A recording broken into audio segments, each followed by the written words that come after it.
Hey, I'm back. Walk down here at the second little spot that we got bees kept at. You can see they're, for some reason, they like to fall out of that hive. Got a lot of activity going on today on this little 1-month-old nuc. You know, for you guys that think you can't get into beekeeping, let me tell you, it's something simple.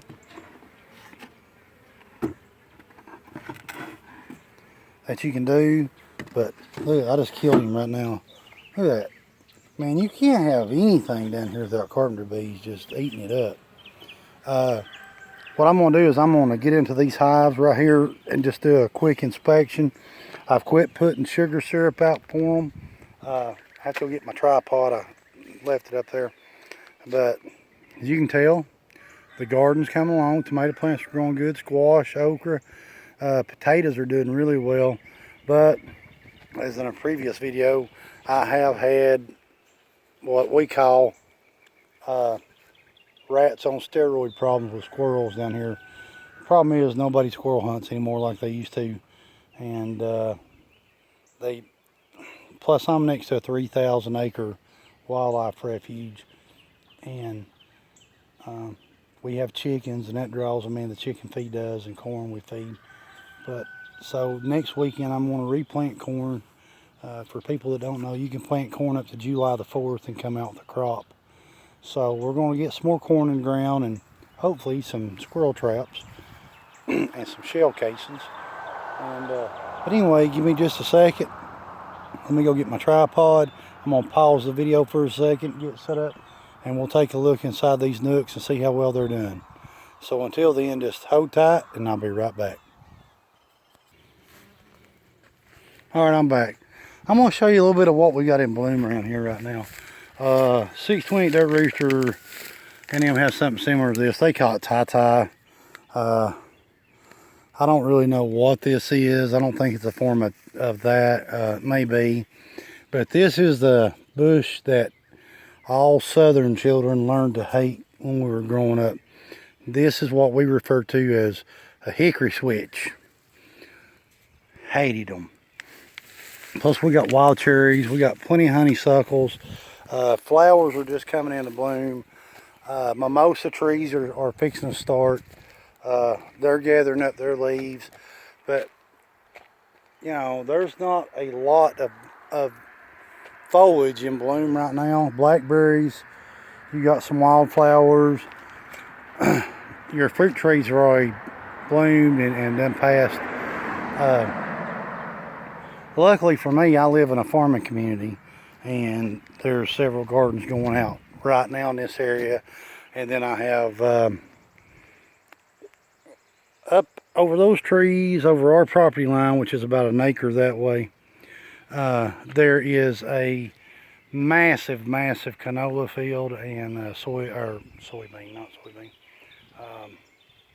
sunflowers that we have started producing in this region. But I mean, we've also got a lot of flowers on the ground. Clovers in full bloom. You can tell but I've noticed that the bees aren't on it. I mean, so wherever they're going and whatever they're getting, they are loading up with it. So I don't know. But we're going to break in this hive real quick. This is the nuc. This is actually I started out with one swarm trap. My first time I ever trapped the swarm. Moved it up there. That's the hive at the first video that is doing excellent, by the way. I'm really proud of those guys. If you can be proud of a beehive, I am. The second hive I have is down the end. It's the main one that we've seen on several videos.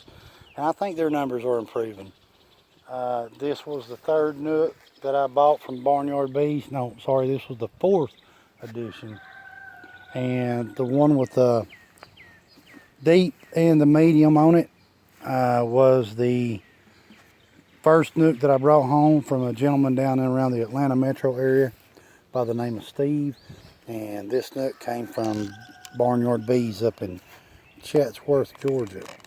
So if you bear with me, we're going to pop it and see how it's done.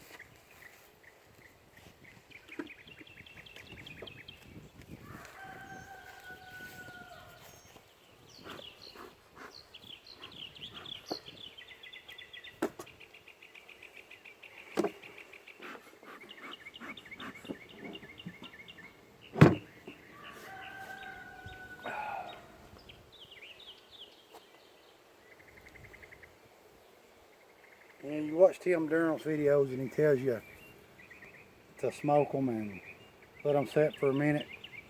And that a minute seems like a long time, and it does when you're wanting to get done. Check my lid for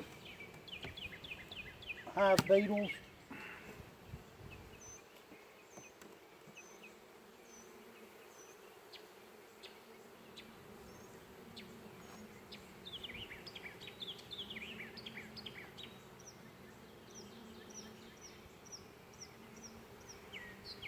Like I said, last night it was cold. I came down here earlier this morning.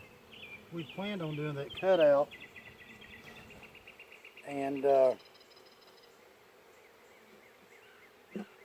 was no bees when we got up there. So she kept telling me she heard a roar in a wall, and there was probably 5 or 6 honeybees flying around. She had killed some that had gotten into the room.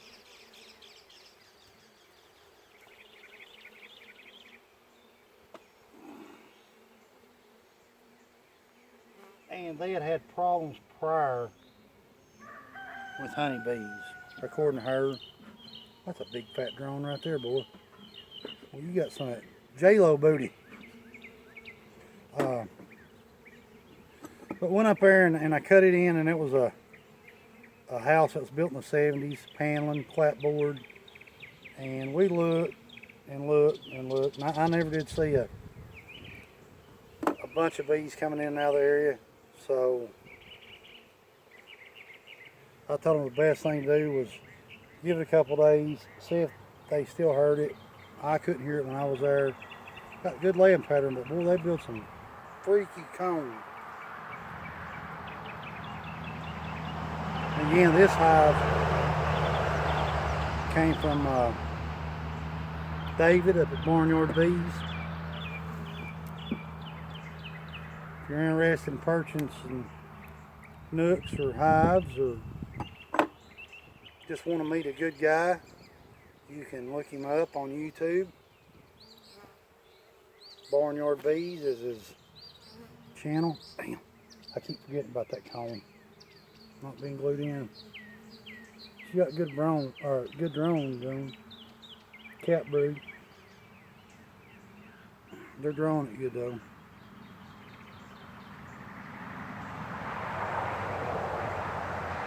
That's what you got to watch out for. Now, I about made a mistake. If you don't have foundation all the way down in there and you just start out with foundation strips, it's going to be loose. Kind of like a top bar hive. So you're actually going to have to pull it out. Now see, they've started capping this. They're working around it. You can actually see the bobby pins that Dave and them have put in there for the strips. This may have wire. I think this is a wired foundation. They're bringing in pollen. A lot of larvae.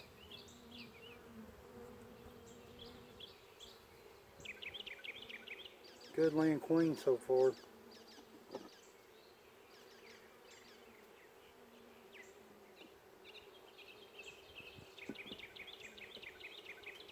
They're not an aggressive bee.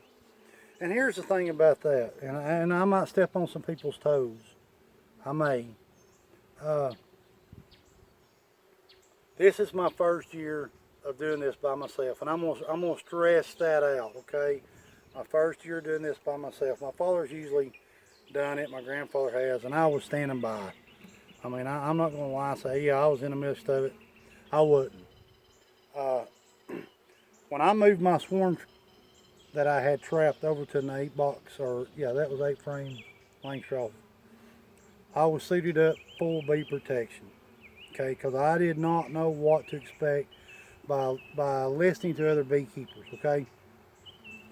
Now, I'm not telling you to go out here and be like I am right now with ball cap and some sunglasses and a pullover shirt. I know, man. Don't think I am. But if you're comfortable that way and you're comfortable with your bees, that's the way you need to dress, how you're comfortable, okay? I could get stung at any second now, and that's a chance that I'll take because the suit just, oh yeah, the suit just does not work for me. It's too confined. I'm not claustrophobic. I used to actually handle explosives in some very tight places. So I'm not the least bit claustrophobic, but I'm a fat boy. And fat boys need to breathe. And you keep breathing that thing. Now, I would love to have me one of the jackets with just the veils, and I haven't made it to go pick one up yet. My birthday's coming up soon, so baby, if you're listening, I got the bee out of your hair this morning. No, K-Rose exceptional to me. Got some cap brood on this side, some cap brood on that side. I don't see no hive beetles. And they're starting to draw out some of the foundation that I put in there, so we're good.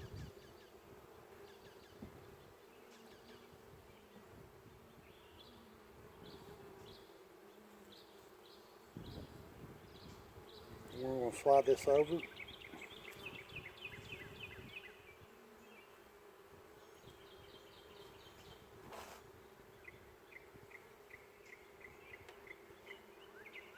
Alright, now, I'm going to make sure I spin this back the way it was.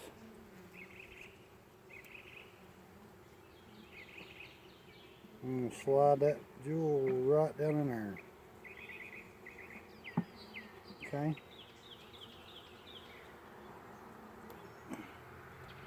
And for some reason, man, they love these inner covers. I'm just going to tap it.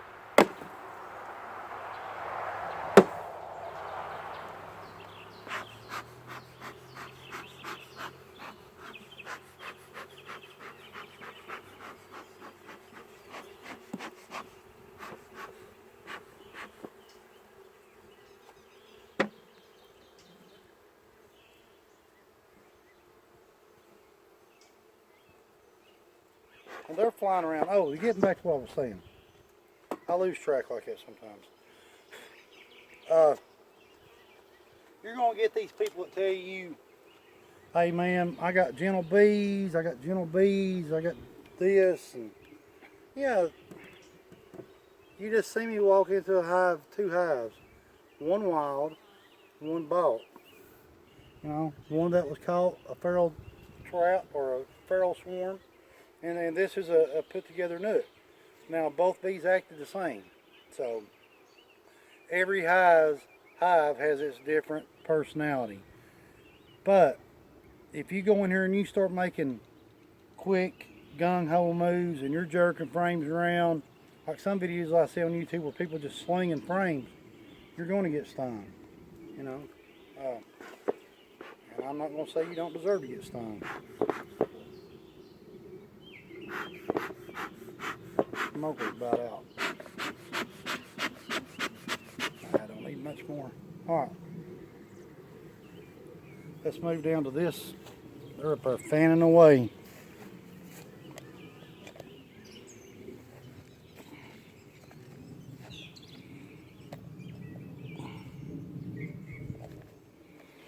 Alright, let me set this down right here. And I'm going to pause you for a second. Alright, now we'll smoke these a little bit.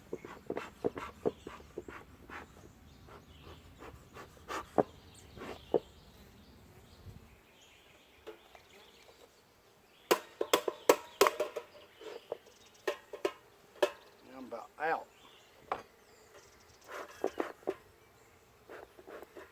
But just hold on a second. Let me grab some pine straw and we'll be back in business.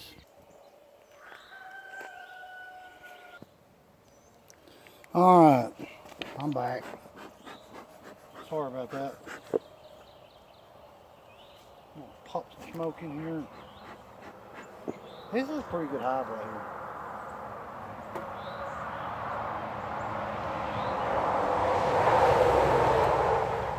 This was my first nook that I actually brought home, purchasing this year.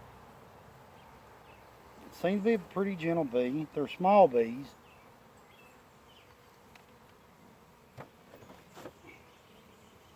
But they always seem gentle right before they sting you.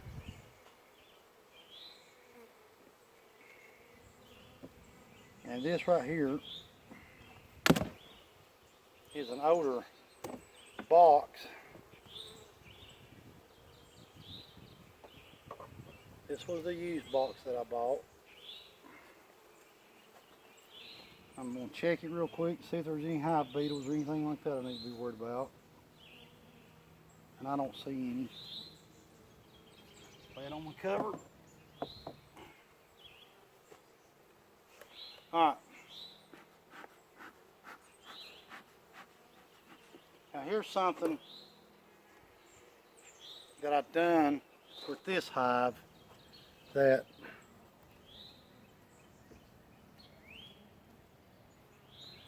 I didn't with my other hives, and I'm going to have to start doing it.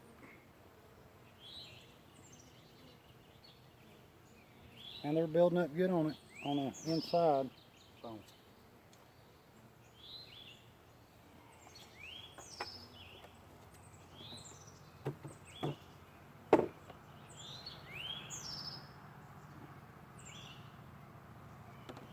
Let me grab the camera real quick and I'll show you what I'm talking about that I've done.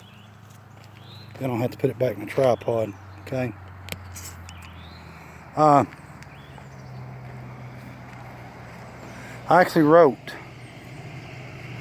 on my frames my foundation and what I'm going to do for it. This will be comb honey, comb honey, comb honey, and the ones that do not have writing on it have got the plastic foundation in them, or already starter foundation. So that was the only way that I could keep up with it. With swapping frames around and doing things of that nature, and being new to beekeeping, it helps every little bit you can. So that's just an idea if you want to get into something and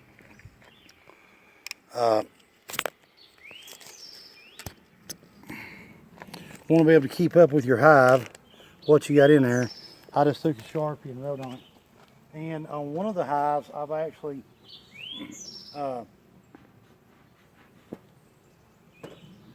got arrows pointing on what direction they were touching the box at. Oh, this is a good strong hive.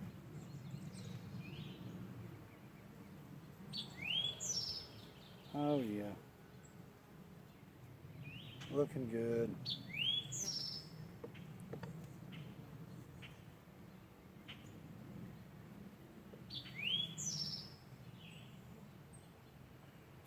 What I'm wanting to do really, I'm curious about one thing.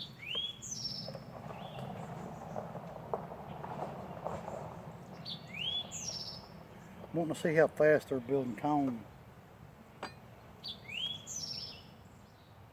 Now remember, these are the ones you gotta be careful with. Oh yeah, look at that. It's been in here 2 weeks. You can see it's a little wobbly, I've got my bobby pins up here at the top. This was a 2-inch starter strip. 2-inch. My dad likes comb honey and chunk honey. So this was for him. And I'll probably have to draw some of this off this year. This is going to be a good hive. Now remember, we still got the fall honey flow. So I might be able to pull a little bit of this off right before fall. It'll be ready. Maybe make a good little Christmas present for him. And here's another one that we're going to pull out that was 2-inch starter strip.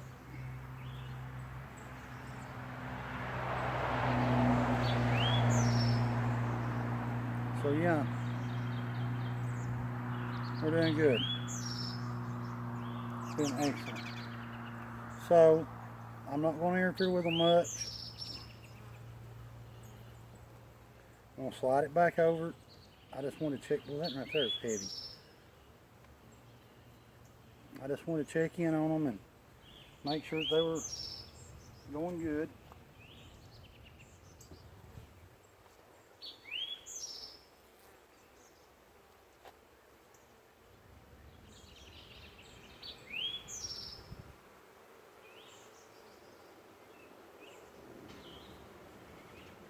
Again, this snook's been here for less than a month, and we've already got the brood chambers completely full.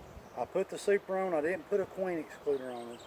The reason being is I was out of 10 frame boxes, and you got to do what you got to do. I'm just getting started out in this. Like I said, I'm just really now getting my materials build up, my hive bodies and stuff, and it takes time.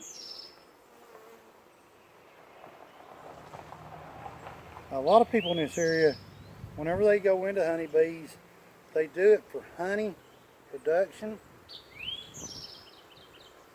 but there's been more and more concentration on the selling of bees. So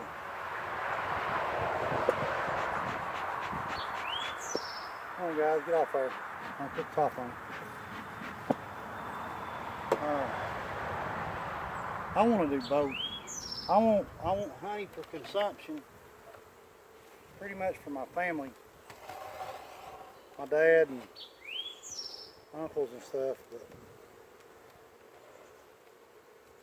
I also want to be able to sell some nucs next year to offset the price of the materials it takes to keep these. Like I said, I've not been doing the sugar water. I don't want to get them too dependent on it, but it is what it is.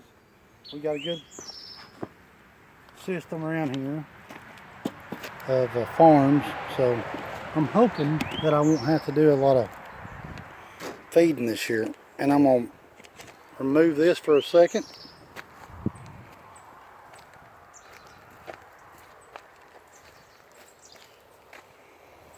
And we're going to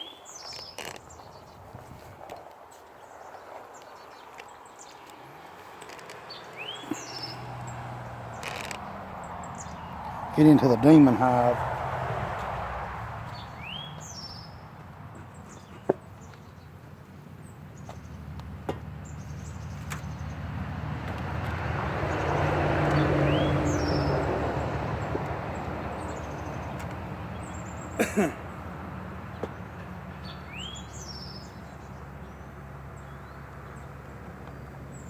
Anyhow, that was a look at 2 nucs and 1 trap swarm for today. I hope you enjoyed the video. For you guys that's thinking about beekeeping, again, like I stressed before, I've been doing this for on my own down here now since April the 3rd when I caught my first swarm, and I've been stung 3 times. So, you know, anybody can tell you they got gentle bees. Again, dress comfortable, dress how you feel that you're confident. A confident beekeeper is a safe beekeeper. And if it means suiting up, then by all means suit up. Don't let anybody influence you that you don't need to put a veil on or gloves on or a bee suit if that's what you feel comfortable with. I personally don't feel comfortable with them. Now, if I go out on a catch, a cutout or a swarm trap or something of that nature, I'm taking my bee suit with me and my gloves and everything else, because you never know what you're going to run into out there. So until later, I'm going to pop this top right here, which will be a separate video. This one's already too long. I know you've done lost interest, but part 2 will be what's going on inside this, and this is the residue of foraging bees that I actually try to build a hive out of with the purchase queen. Hope you enjoyed the video. Please hit like or subscribe to the channel. Any questions, feel free to email me. We do garden and beekeeping and pretty much anything that we can get by with out here. So until later, y'all have a blessed day.